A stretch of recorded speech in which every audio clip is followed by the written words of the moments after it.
Assalamualaikum warahmatullahi wabarakatuh. Halo semua para pemirsa sekalian. Di video kali ini di channel Mantri Luka akan menjelaskan mengenai bagaimana cara untuk menghindari luka pada pasien-pasien dengan diabetes mellitus. Karena kenapa? Saya rasa hal ini ya banyak yang belum menyadari ataupun tidak tahu karena resiko yang terjadi pada luka-luka pada pasien diabetes ini sangat tinggi sekali ya. Dan juga biasanya dari para pasien yang saya tangani, hal ini biasanya dimulai dari hal-hal yang kecil ya. Contohnya adalah dikarenakan gesekan sepatu ya yang mengakibatkan lecet sehingga terjadi luka yang tidak kunjung sembuh. Ataupun ada pasien yang setiap harinya tidak menggunakan alas kaki ya, sehingga apa?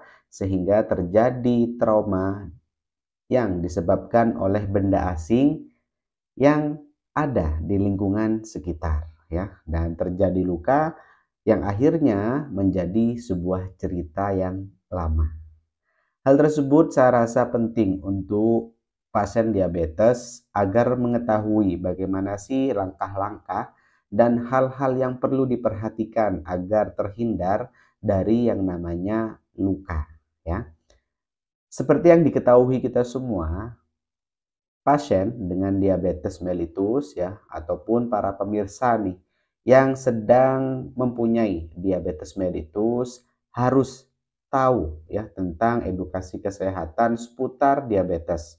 Karena hal ini saya rasa penting untuk apa? Untuk ya menghindari terjadinya luka. Karena komplikasi terbesar dan tersulit ya yang dihadapi oleh pasien ini adalah apabila terjadi luka, itu akan menjadi sulit sembuh. Maka dari itu, ini dia cara menghindari luka pada pasien-pasien dengan diabetes mellitus. Dan ada beberapa nantinya saya akan bacakan dan saya jelaskan satu persatu. Maka dari itu, kita akan mulai dari yang pertama. Oke. Yang pertama yaitu periksakan kaki dan membersihkan kaki ya. Di mana dalam satu teori ada yang namanya screening foot ataupun screening kaki diabetes. Untuk apa? Untuk mengetahui risiko-risiko kondisi kita ya terhadap luka. Di mana biasanya screening kaki ini menggunakan alat yang namanya monofilamen untuk mengecek saraf sensori yang ada di bagian kaki. Apakah masih aktif ataupun sudah ada yang namanya neuropati ya. Nanti mungkin di lain waktu saya akan praktekkan bagaimana tata laksana dari screening kaki diabetes. Oke, itu dia. Selanjutnya rutinlah untuk membersihkan kaki ya. Nah, itu sangat penting. Jadi silakan diperhatikan, dicuci, dibersihkan kakinya agar nantinya terhindar dari kuman-kuman dan juga mengurangi risiko terjadinya luka ya. Dan keringkan kaki apabila sudah dibersihkan ya. Dan ingat, keringkannya jangan asal-asalan, tapi keringkan juga di sela-sela jarinya ya. Jadi setiap mandi ya, setiap mandi bersihkan, setelah mandi harus dikeringkan dengan sekering mungkin. Oke, itu dia. Nah, selanjutnya hal yang sering saya edukasikan kepada pasien adalah silakan kakinya diberikan pelembab ya ataupun lotion. Kenapa alasannya? Alasannya adalah pada pasien-pasien diabetes biasanya cenderung sekali terjadinya kering ya ataupun pecah-pecah pada kulit kaki.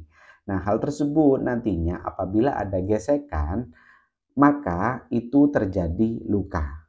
Nah, lotion tadi fungsinya adalah untuk mengurangi resiko ya ketika kita terkena trauma, gesekan ataupun hal-hal yang lain yang menyebabkan luka. Yang akhirnya karena kondisinya lembab, maka risiko itu dapat ditekan ya dengan yang namanya lotion tadi ya. Maka dari itu silakan, saran saya untuk pasien-pasien ini ya yang sedang mengalami diabetes untuk menggunakan lotion. Oke.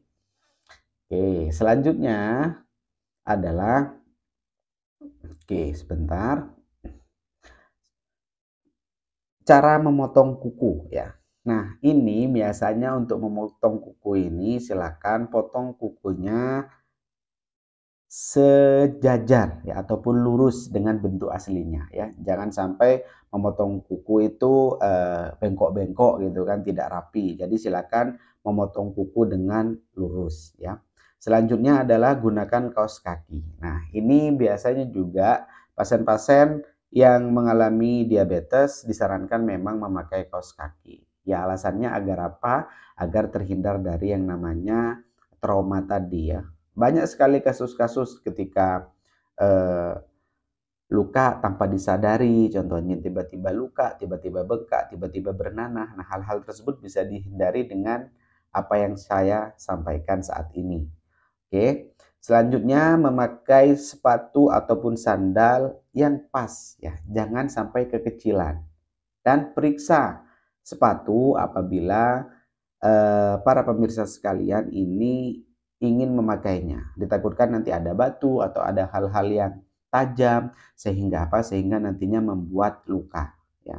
Dan juga pilihlah ukuran sepatu ataupun alas kaki yang pas ya ataupun dilebihkan agar terhindar dari pergesekan dengan bahan sepatu ataupun bahan alas kaki ataupun sandal ya, seperti itu. Oke, dan hindari benda tajam ataupun panas di dekat kaki ya. Ingat, hal tersebut memang banyak sekali kasus-kasus, contoh tertusuk paku ya tapi tidak terasa, terus tertusuk kayu ya, serpihan-serpihan kayu tapi pasien ini tidak terasa sehingga terjadi luka dan langsung bernanah ya, menghitamnya cepat gitu kan. Nah, ini sering terjadi pada pasien-pasien diabetes. Jadi silakan hindari benda-benda yang tajam ataupun panas. Ataupun ada kasus di mana memakai terapi-terapi panas ya. Nah, itu adalah hal yang perlu dipertimbangkan ataupun dihindari. Ya, karena apa? Karena ketika panas ya, kita menggunakan terapi panas pada kaki tapi tidak terasa kan, biasanya pasien-pasien diabetes ini kan terjadi neuropati ataupun kebas. Nah, tanpa disadari karena panas tadi ternyata kulit kakinya melepuh. Nah, itu bisa terjadi. Jadi silakan dihindari. Oke. Dan jangan berjalan tanpa alas kaki.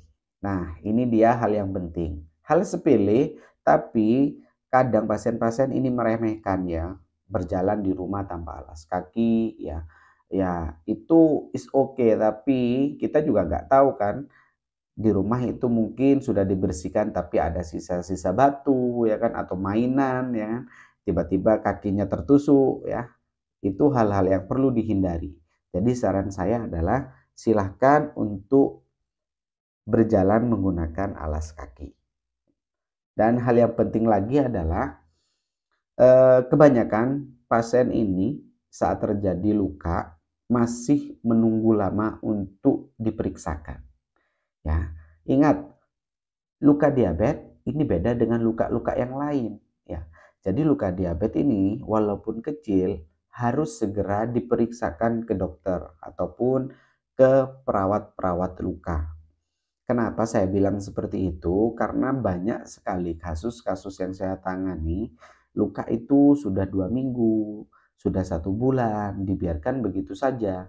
Dan hal itu sangat disayangkan sekali. Kenapa? Karena biasanya dimulai dari hal kecil, ya karena dibiarkan, maka menjadi suatu masalah yang besar. Kerusakannya malah besar, ya, kerusakan jaringan. Infeksinya sudah menyebar, ya. Dan karena kurangnya informasi, maka pasien ini menganggap itu ada hal yang biasa. Ingat, luka diabetes adalah bukan luka biasa.